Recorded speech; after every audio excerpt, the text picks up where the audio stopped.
Hi, how are we doing? I'm excited because today we're doing my March wrap up, and I did manage to read quite a bit of March, and I'm very excited to talk about the books that I did read. So let's just delve into things with the stats. I read a total of 11 books in March, which amounted to 4,542 pages worth. There's an average of 146.51 pages per day and an average of 412.90 pages per book. I didn't do any rereads this month, but I did have 3 DNFs, sadly enough. But for format, I have 3 books I physically own, 1 ebook, 2 galleys from that galley, and 5 library books. And for star rating, I have 1 1-star, 2 2-stars, 3 3-stars, 3 4-stars, and 2 5-stars, which is an average rating of 3.27. Then for age range, I read 3 new adult books and 8 adult books. And then for genre, I have 8 contemporaries, 1 mystery thriller, 1 nonfiction, and 1 fantasy. I read so many contemporary romances this month. It's unbelievable. I just was on a high with them. I apologize. But let's actually dive into the books that I read this month, starting off with Alchemised by SenLinYu, which I DNF'd at page 340. This is a very popular dark fantasy book, and I really wanted to check it out. And the truth of the matter is, if this wasn't over 1,000 pages, I probably would have finished it, but I was 340 pages in, which is quite far, and I couldn't imagine doing that for like 700 more pages, because I don't think this is that well made. I feel like the characters are very flat, there is no romance development, there is no plot, and I was just so incredibly bored. So a DNF, sadly enough. Then we have Icebreaker by Hannah Grace, which I give 3 out of 5 stars to. This is a book that I've heard so many kind of like mixed opinions on over the time that's been out, and I can say that I kind of agree with all of them because I really enjoyed this. I had a lot of fun with it. I flew through this book. I read it right after I was sick at the beginning of the month, and it was perfectly the book that I needed. I really love the cast of side characters. There's a lot of them, but I really like them. I like the personal storylines going on with both of the main characters. It's just that the romance, which is, the vocal point of this book, is also easily the most boring part of this book, and I wasn't that interested in kind of anything to do with the romance. Then I did immediately after that read Wildfire by Hannah Grace, which I gave 4 out of 5 stars to. This is the second book in that series following a different couple, and I enjoyed this so much more. To be fair, I've also seen more positive reviews of this book comparatively to Icebreaker, but I just had a really fun time reading this. It takes place at a summer camp, which I always think is just a really fun setting, and then I also just really like the dynamic between the main couple and kind of like their separate storylines going on as well. And I don't know, I had a blast reading this. The only reason it wasn't like a 5 is because I do think towards the ending it kind of dragged on a little bit too long for my tastes. Then we have the Starter X by Mia Sosa, which I give 4 out of 5 stars to, and it's a galley I got from that galley. And I'm not gonna lie, this one started off a little bit rough for me. I don't know, I just wasn't really fully into it, but then as I kept reading, I gradually just liked it more, and by the ending I just had a really good time overall with the book. I think it's a bit of like a cookie premise, but that makes it a really fun read. It's very reminiscent of How to Lose a Guy in 10 Dates, which I thought made for like a really fun dynamic between the main couple as well, and it has a really great focus on kind of like family as well. And it is definitely the type of book where the main characters have to deal with their shit first before they really get together, which is also something I just really like. Then we have Anderson in Bloom by Jennifer Dugan, which I DNF'd at 20% of the way through, and is another galley I got from that galley.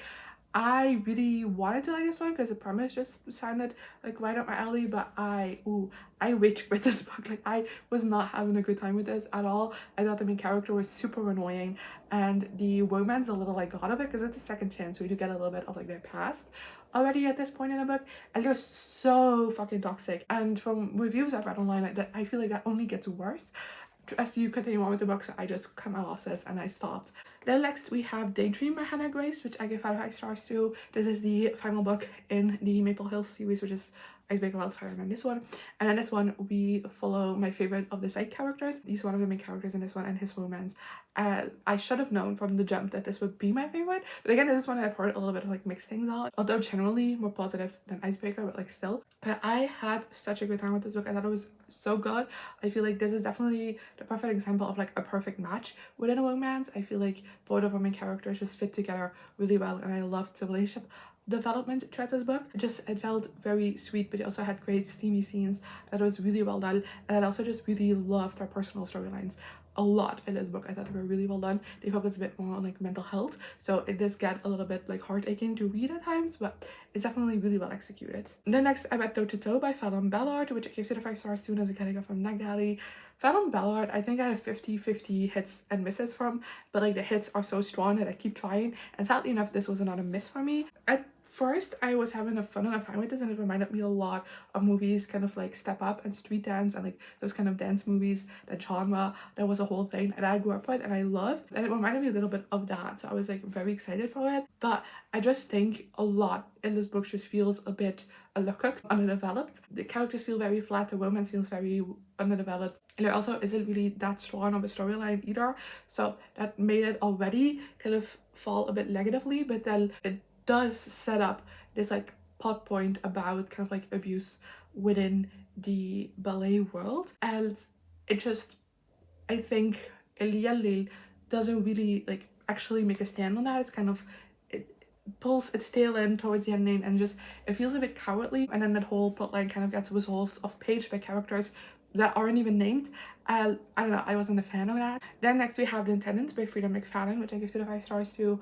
I read The Boyfriend by Freida McFadden last month, and despite I'm not thinking it was great, I did really enjoy my time with it, so I was very excited to read another book by this author. But this sadly enough was a letdown. I just thought the main character was the perfect example of toxic masculinity, and the way this book was written, I don't think that was on purpose, so that made this book really difficult to read. Let me get a reveal. I will shift in perspectives, and I let shift in perspectives basically recaps the entire book yet again, which I just thought was boring. And then like the ending conflict just felt so disappointing.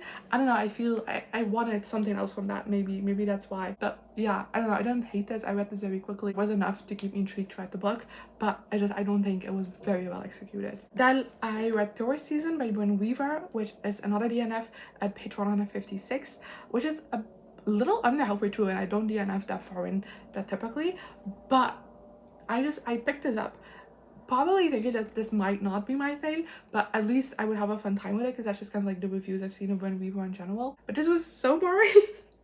I couldn't anymore. This was literally putting me to sleep. I wasn't having a good time with it. Again, this is one where just everything felt very underdeveloped, and I don't know, it really didn't work for me. Then we have the Gingerbread Bakery by Laurie Gilmore, which I give 2 to 5 stars to. This is the, I believe, most recent release in the series, and they've all like not been great for me, but at least like very quick palate cleanser rereads. So I picked this one up especially because this follows a couple that has been teased quite a lot in the rest of the series, and also because I thought this was the last in the series. It's not. It definitely reads like it is the last. It's not, which that pissed me off a little bit. But I ended up really liking this. It isn't my favorite in the series so far, and like it's still 3 stars, so it doesn't really say that much. But this is a second chance, and I feel like the past storyline was adorable. I loved that. It was just that this could be a 5. That was so good. But then the present storyline, I feel like was very underdeveloped. I just wanted more from. There's also some fun wedding hijinks though, so that also made it a good time. But I don't know, it just kind of feels like a bit of a mid-book to me. Then I read The Belle Dated Well by Bram the Brabander, which I gave 4 to 5 stars to. This is a non-fiction book about 30 years of Studio 100. I also read one of like a book on the same topic last month. It just so happens that 2 books on the same topic got released back to back. I love Studio 100 in case that hasn't been obvious from anything on my channel before, so of course I picked this up. I really like this. I actually don't know which one I prefer more, this one or the Van 100, which I read last month, but this one definitely is. The difference is that this one is with the married journalist, and that's very obvious. It focuses more on like anecdotes and interviews, which makes this feel very human, if that makes sense, like very personal. And I personally really like that. But then I do also think in other parts it got a little bit like too sensationalist for me, where it's like very obvious that this was written by a showbiz journalist, if that makes sense. So yeah, but I still really like this, and I would really recommend this if you want to know more about Studio 100 and its history. I definitely think this is a great read. And especially if you thought Van 100 was a little bit dry, which I didn't, but I know my mom's currently reading that and she's having an issue. But if you have that issue, I think this might be more up your speed. Maybe.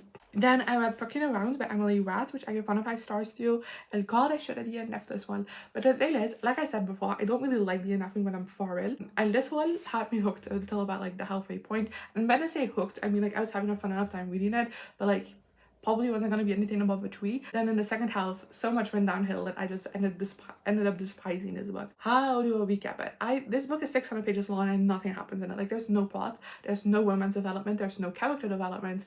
It's sex scene after sex scene after sex scenes, and then in between is just like a bridge between sex scenes, which just I wasn't a fan of, especially once the characters just became so fucking unlikable. I couldn't anymore. Then next I read Game Changer by Rachel Reid, which I gave 5 out of 5 stars to.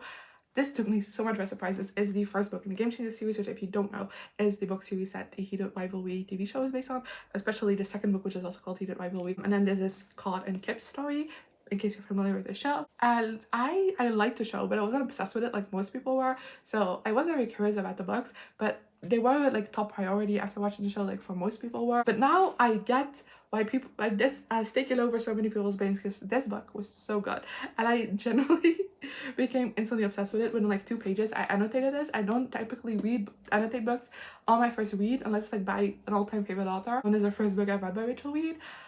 But that's just how insanely obsessed I got with it. I also immediately bought the rest of the series. I'm still, this still lives in my head when free, and I'm still itching to like get to the rest of the series ASAP. So I will probably be doing that in April, I hope. And yeah, this is just, I should actually give you thoughts on this book. I just really thought the romance between Scott and Kip was so precious and so cute. But like, again, they have great steamy scenes, so don't worry about that. But I feel like they were a bit, when it came to their feelings, very much like bumbling idiots, which made their romances feel like a bit more cute and like precious, if that makes sense. And then a lot of this book deals with Scott being in a closet and being an NHL player and kind of not really feeling like he can come out, and like the struggles around that, and how that also affects his relationship with Kip, who is kind of a person who's very like not happy with the place he's at life, and therefore also has like a poor self-worth. And that in combination with kind of like being forced back into the closet through this relationship kind of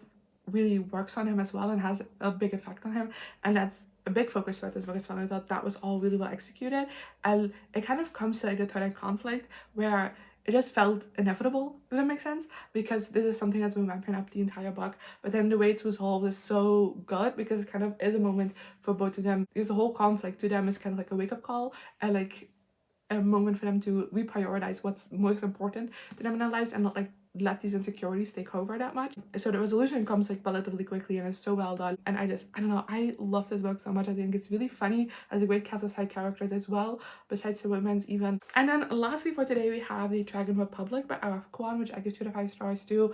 This was just a disappointment to me, because I think the first book is really good, and then I was very excited to get into this. And then the first part of this book I also thought was so strong. It had such a strong start. I immediately felt sucked in, and I was like, oh, what are we doing? I was so excited for everything to come in this book. And I do also have to admit that the ending is very strong and very epic, and I loved it, and makes me very excited to continue on with the series. But like the whole entire middle just, I don't know, didn't really work for me that much. I feel like it definitely suffered a bit from second book syndrome, where for most of the book it kind of feels like we're constantly going in circles and we're not really progressing the plot forward, which made this just like not the most engaging read. And then also we're like in the middle of war, so there was a lot of battle scenes, and because the plot is not moving forward, they very quickly become just very low stakes, and you're not invested in them, and you're like, oh, here we go again. And it just, I don't know, I wasn't the biggest fan of it. And then I do also think this book kind of jumps around a little bit, where it just introduces storylines out of nowhere and wraps them up very abruptly, and it can be a bit disorientating to read that way. But it also at the same time introduces a lot of great topics in this book, and it executes them really well. And I really like the direction the series is going in. I just think this could have maybe been a bit shorter or something to make it just hit a bit harder than it currently did for me. That is everything I have for you for March. Let me know in the comments if you have these books, if you've read them, and also what you read in March. And then hopefully I'll see you next time. Goodbye.